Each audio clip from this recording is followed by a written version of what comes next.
Yan, tuluyan nang lumabas si Haring Araw, kaya lang nasaan siya? Wala. Madilim. So, time check. It's already 7:17 in the morning. Yan. Maliwanag na, masarap nang mag-drive, hindi katulad kanina madilim. So, ang gamit namin sa sasakyan ay itong automatic na yung bago namin. So, yan, dyan nakikita yung yung distance, lahat dyan nakikita. Then, doon naman nakikita yung sa yan. Ito yung mapa. Yan, nakikita yung map kung gaanong kalayo pa ang amin tatakbuhin.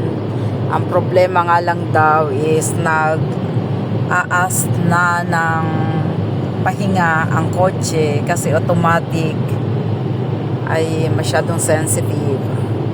So yan, minsan kita nyo maraming pag yung daan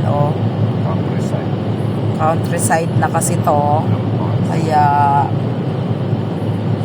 medyo malamig na. It's 2 degree in the morning, 2 degree lang, pero sa Paris is 8. So mas malamig dito, kaya ayan, tingnan nyo yung fog nya, ang dami. Hindi masyadong kita, pero kita nyo dyan, yan, ayan, kitang kita. So dyan sa mga ganyan pwedeng tumigil, mga rest place, yan. Pwede rin naman sa nakita nyo yung hamog sa yan, may hamog yung tubigan. Yan ay taniman ng mga